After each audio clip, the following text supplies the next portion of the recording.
Okay, so today we are having a look at how social class, gender and ethnicity all have an effect on educational achievement.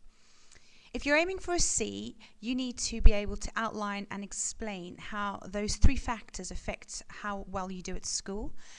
If you're going for a B, you need to start evaluating and comparing how much of an impact those three factors have. And start looking at, well, does one factor have a greater impact than the others, and have good reasons for that.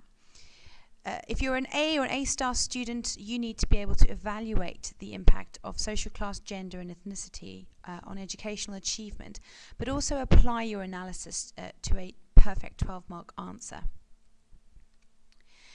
So what we're working towards is, once you have nailed all of this core content, we will spend our class time evaluating these three factors in detail. And we're going to do this through group work collaboration. So you're going to come up with a presentation. We're going to debate and do that competitively. And I'd like to see some student-led and created videos. And finally, we'll be working on 12-mark essay questions in class. So first up, we've got gender. In the past, boys did a lot better at school than girls did. However, in recent years, this has changed, and actually it's reversed completely, and girls have overtaken boys in academic achievement.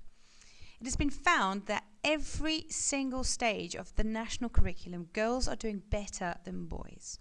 This includes SATs, GCSEs and A-levels, and the research has found that the only subject that boys are doing better than girls is in physics.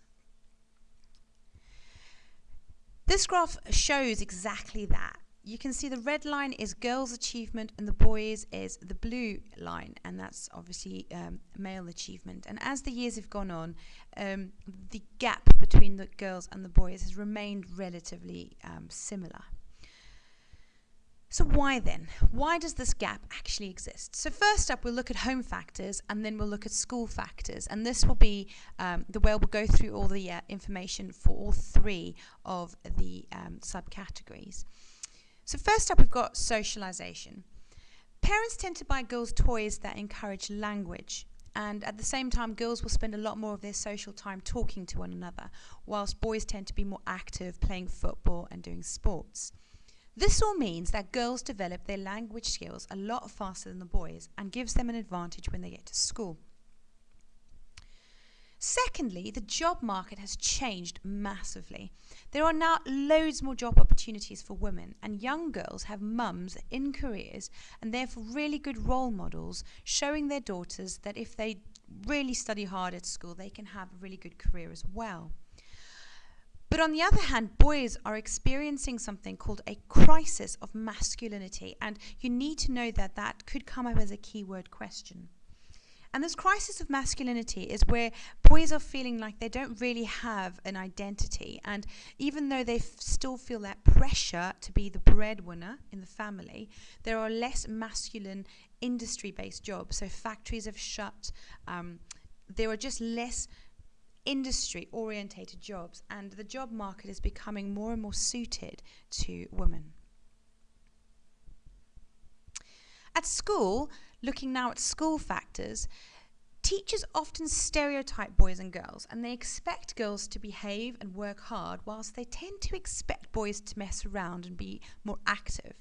So more often than not, the students live up to these labels, and it becomes a self-fulfilling prophecy. As you have seen in lessons previously, teacher expectations has a massive impact on how students behave and how students actually think about themselves or think about their education. Likewise, the curriculum tends to suit girls better.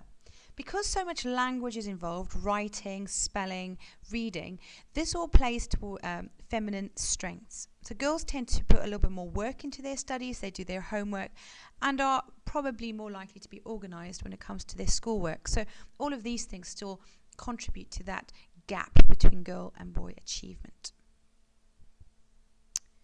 And then finally, we have the hidden curriculum. The gender socialization that we talked about right at the beginning, which starts at home, tends to continue as the children go to school. And this happens through the hidden curriculum. At school, you'll find there are gendered regimes where, for example, girls will play netball and boys will play football. And boys are typically encouraged to do subjects like engineering, whilst girls do subjects like health and social care. All of these hidden curriculum factors all contribute to socializing girls and boys completely differently. All right, next up we've got ethnicity.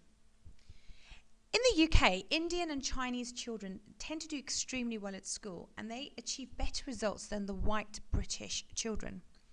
However, some ethnicities do tend to underachieve at school.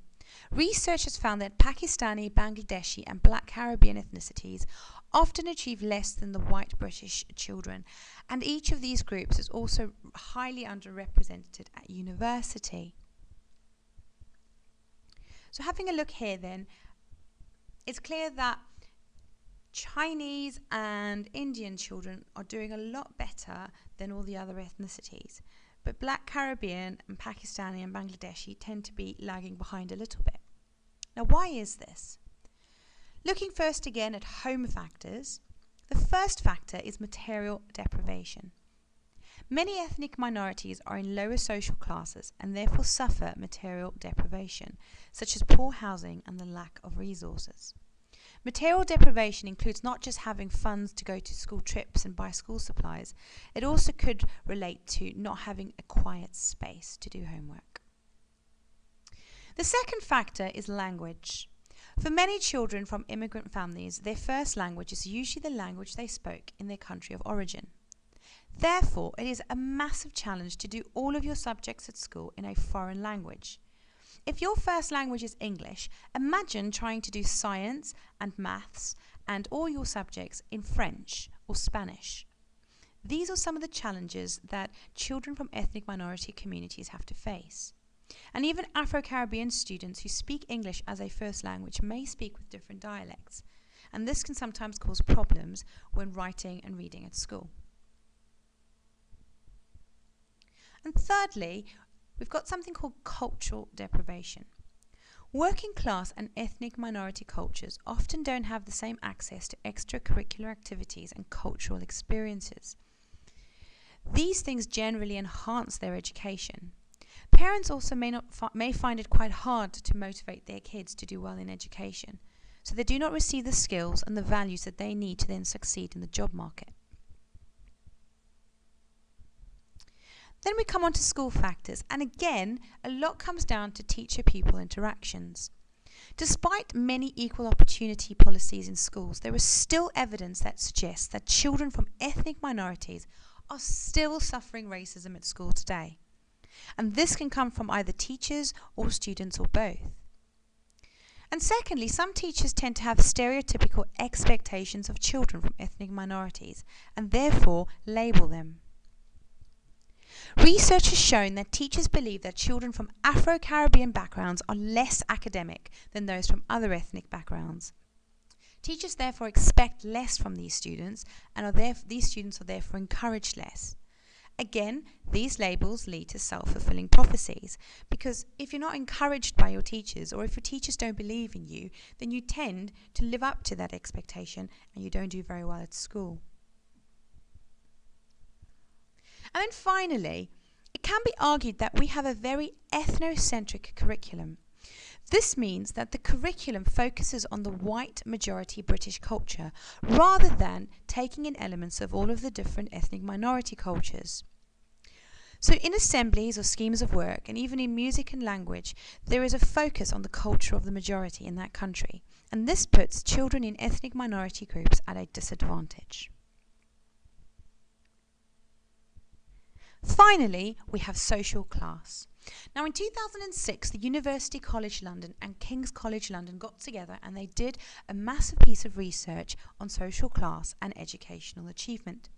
They found that it is your social class that determines how well you do at school, rather than the type of school that you go to. They reported that in affluent, rich areas, 67% of 11-year-olds were expected to achieve a level 5 or more in English and maths in their SATs. This was compared with only 13% of 11-year-olds in more poorer, deprived areas. Likewise, 94% of GCSE students in rich, affluent areas were expected to achieve the 5 A star to Cs in their GCSEs. And this is compared with only 24% of students from deprived areas. So as you can see, this piece of research very, very strongly argues that social class has a massive, massive impact on how well children do at school. So why is this? Well, these reasons, again, are very similar to the ones we've seen before. Material deprivation. The lack of money can lead to a cold, overcrowded house, lack of nutritious food, and a lack of resources such as computers and internet access. All of this can then lead to poor school attendance and poor health. And then when it comes to parents' attitudes, some working class parents do not show as much interest in their child's education and therefore do not encourage their children to work as hard or complete their homework. Some parents do not attend parents' evening and have little to do with their child's educational achievement, and this will obviously have an impact on how well their child does at school. And finally, speech and language patterns. Middle-class children are more likely to have their writing and language skills developed while they're at home, whereas working-class children often have a restricted code of language. So when you hear people talking with a very gangster accent or going, yeah, but, yeah, like, basically, that sort of language is always a disadvantage when it comes to things like interviews or getting ahead in life. Middle-class children often are taught a lot more vocabulary and are taught how to speak in a way that gets them a bit further when it gets to job interviews and things like that. But we can go into a bit more detail in that when we look at it in class. When it comes to home, there is also something to do with the cultural deprivation side of things. Working class children often have very different norms and values compared to middle class children. Middle class children also have more cultural capital. And this is often just as important as material wealth. You see, richer children have access to knowledge and ways of communicating that gives them an advantage and more chance of success.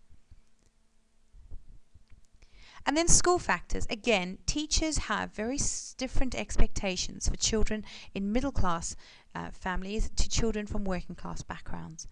Teachers tend to have higher expectations for children from middle class backgrounds, and these labels again mean that the teachers do not push and challenge students from working class backgrounds, and so their labels become a self-fulfilling prophecy, and working class children tend to not do as well at school.